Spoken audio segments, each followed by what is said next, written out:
That morning, my wife and I had our usual goodbye routine. She left her half-finished second cup of tea and followed me to the front door, like always. She pretended to pick a non-existent hair off my coat and gave me her usual warning to be careful. This was her daily ritual. I closed the door behind me and she went back to her tea. I'm a lawyer, and my job keeps me incredibly busy. My friend Dr. Volney often warned me about overworking myself. "You're going to burn out," he'd say. "People who overdo it can end up so exhausted that they lose their sense of self. They forget who they are. It's called amnesia. You really need to take a break and get some rest." I always tried to laugh it off. "But I do rest," I'd tell him. "On Thursday nights my wife and I play cards, and on Sundays she reads her weekly letter from her mum to me." That morning, as I walked to work, I thought about Dr. Volney's words. Still, I felt fine, happy even, and life seemed pretty good. But the next thing I remember, I was waking up on a train, feeling stiff and uncomfortable from what must have been a long nap. I sat up in my seat, trying to piece together what was going on. After a while, the thought hit me. I must have a name, right? I checked my pockets for clues, no ID, no papers, no anything that could tell me who I was. But I did find $3,000 in cash. I've got money, so I must be somebody, I thought. The train was packed with friendly people, mostly men, and one of them came over and sat down beside me. "Hey there, I'm R.P. Boulder, Boulder & Son from Missouri. Heading to the New York conference, I assume? What's your name?" I didn't have much choice but to answer, so I blurted out the first thing that came to mind. Edward Pinkhammer, from Cornopolis, Kansas." He nodded, seemingly satisfied, and went back to reading his newspaper. Every now and then, though, he'd look up to chat with me. From his small talk, I figured out he was a druggist, and apparently he thought I was one too. "Are all these guys druggists?" I asked. "Yep, all of 'em," he said. "Just like us, they're heading to the big annual meeting in New York." After a while, he handed me his newspaper. "Check this out," he said, pointing to an article. "Another one of those guys claiming they don't remember who they are.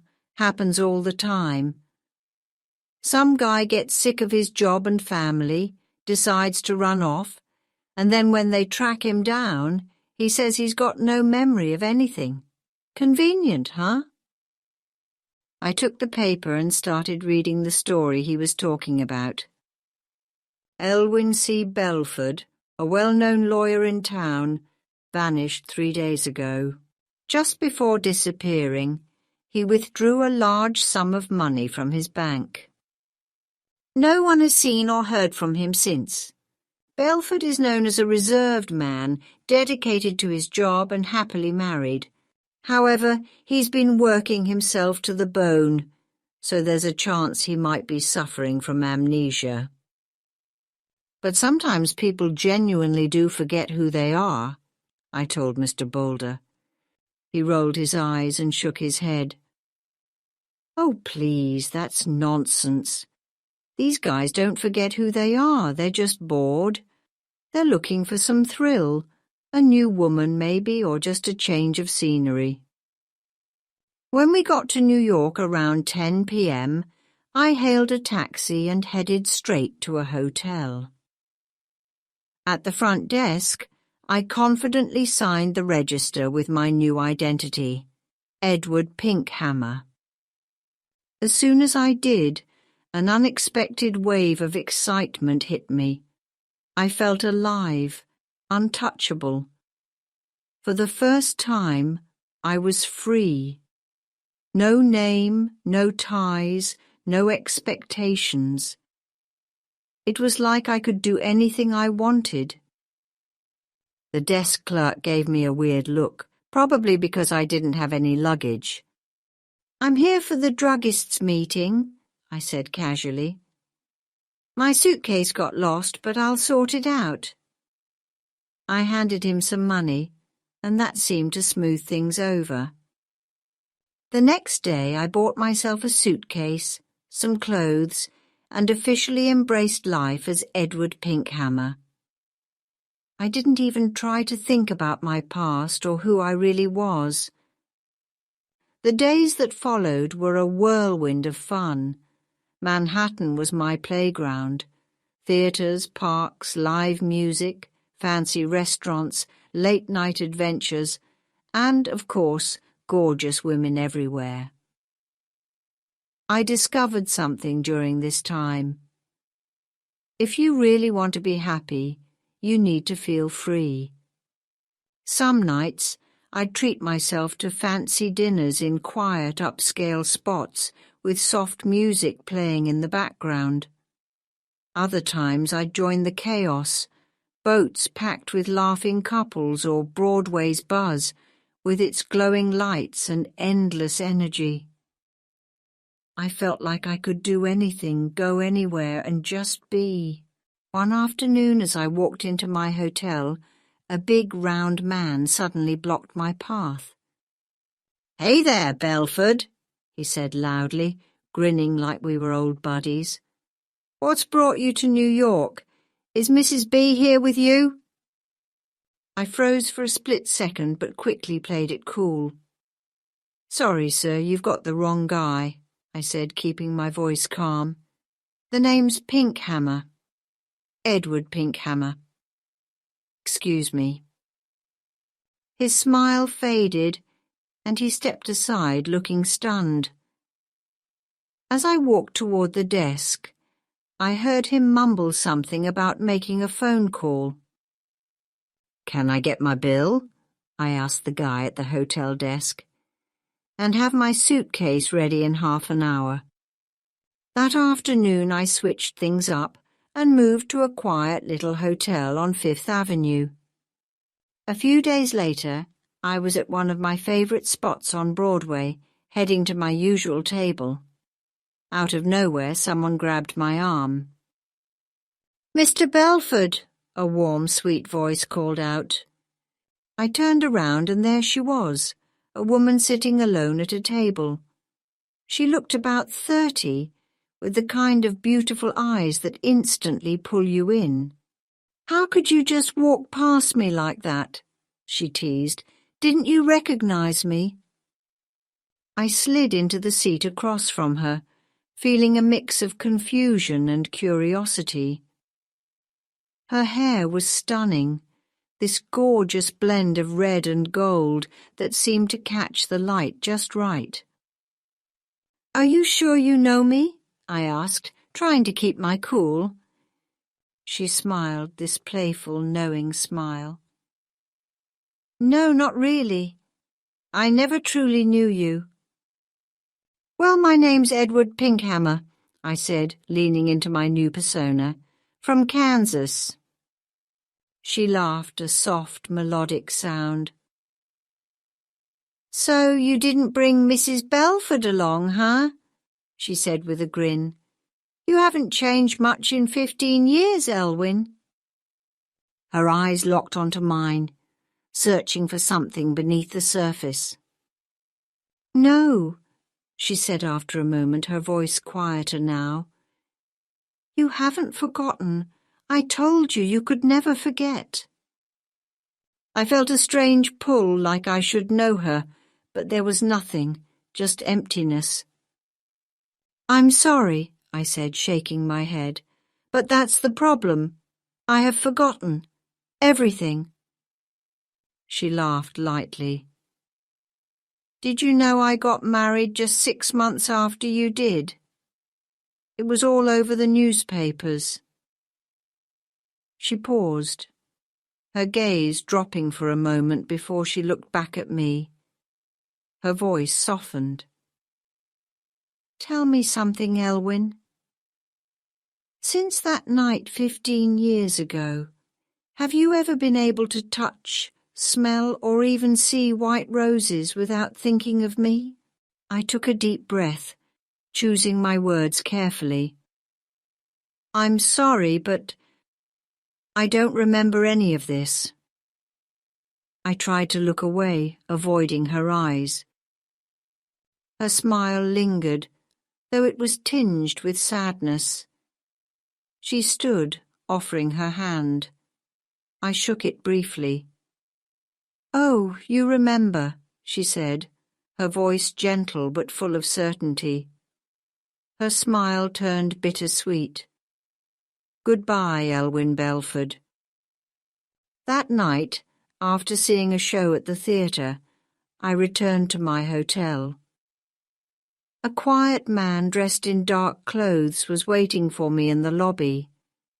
"Mr. Pinkhammer," he said politely, "may I have a word with you? There's a private room we can use."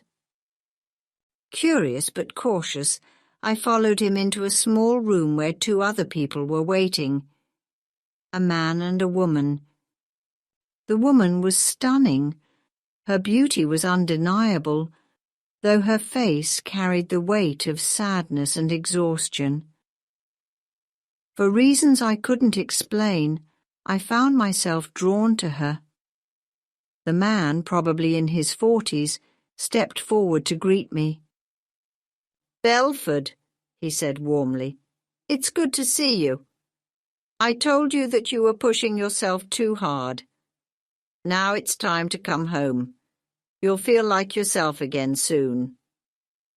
I straightened up, keeping my voice steady.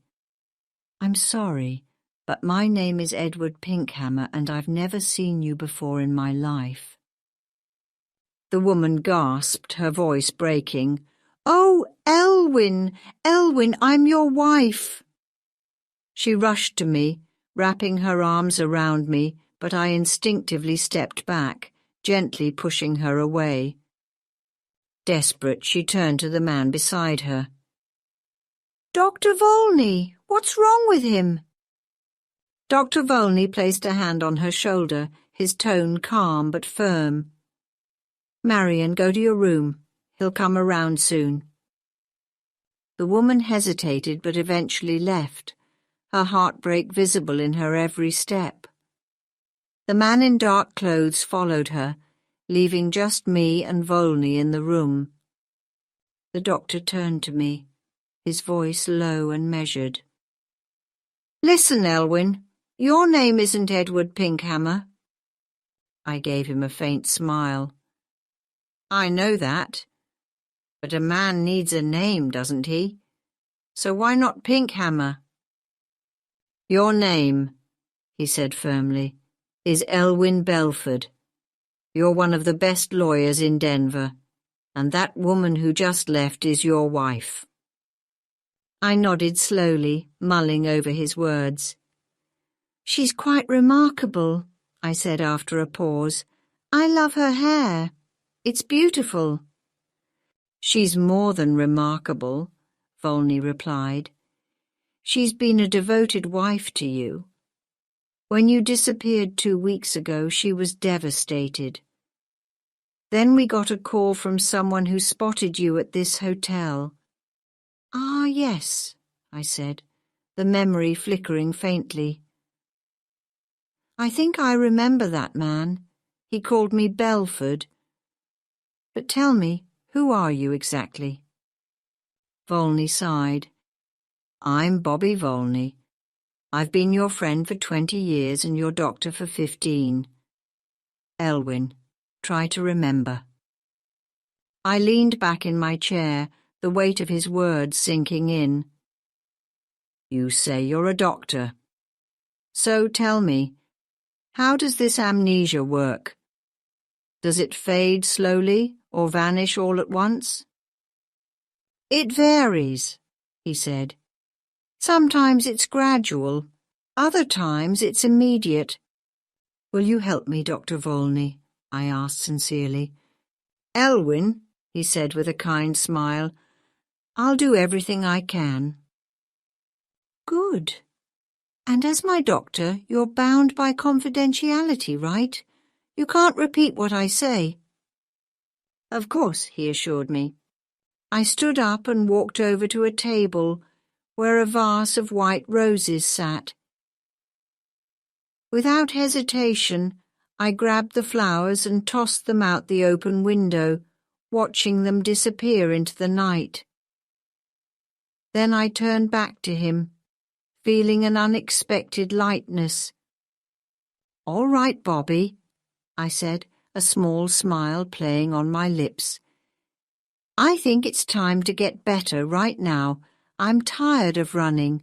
Go ahead, bring Marion back in here, but... I paused, my smile growing wider. Oh, Bobby, my old friend, it's been an incredible ride.